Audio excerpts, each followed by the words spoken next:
Hi, இன்றைக்கி white sauce pasta என்னோட ஸ்டைலில் எப்படி செய்கிறதுன்னு சொல்லிட்டு பார்க்கலாம். இதுக்கு பாஸ்தா வந்து கொஞ்சம் தண்ணி, உப்பு, ஆயில் கொஞ்சமாக சேர்த்துட்டு இதை ஒரு 80% குக் ஆனதுக்கப்புறம் வடிச்சிட்டு நார்மல் வாட்டரில் வாஷ் பண்ணி வச்சிடலாம். இதுக்கப்புறமா ஒரு பேனில் 1 spoon butter, 2 spoon cornflour or மைதா சேர்த்துட்டு லைட்டாக ரோஸ்ட் பண்ணிவிட்டு இதில் மில்க் சேர்த்துடலாம். பாஸ்தா நம்ம எந்த அளவுக்கு எடுக்கிறோமோ அதுக்கேற்ற மாதிரி மில்க் எடுத்துக்கலாம். நான் வந்து கொஞ்சமாக தான் எடுத்திருக்கேன் அப்படின்னால ஒரு 200 ml காய்ச்சின பால் தான் இதுக்கு யூஸ் பண்ணியிருந்தேன்.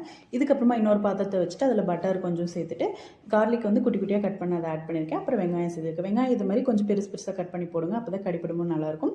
இதுக்கப்புறமா கேரட், குடமிளகா, தக்காளி வந்து விதையெல்லாம் எடுத்துகிட்டு கட் பண்ணியிருந்தேன். இது எல்லாத்தையும் ஆட் பண்ணிவிட்டு தேவையான அளவு உப்பு சேர்த்துட்டு நம்ம வேக வச்ச பாஸ்தாவை ஆட் பண்ணிக்கலாம். அதை 2 நிமிஷம் கலரி விட்டுட்டு நம்ம ரெடி பண்ணி வச்சுருந்தோம் இல்லையா அந்த பால், அதையும் இது கூட ஆட் பண்ணிக்கலாம்.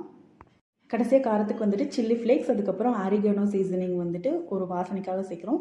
இது வந்து இருந்தால் சேர்த்துக்கோங்க, இல்லாட்டி விட்டுருங்க. மிக்ஸ் பண்ணி விட்டுட்டு சர்வ் பண்ண வேண்டியதான். கண்டிப்பாக ட்ரை பண்ணி பாருங்கள். பிடிச்சிருந்தா லைக் பண்ணுங்கள். பாய்.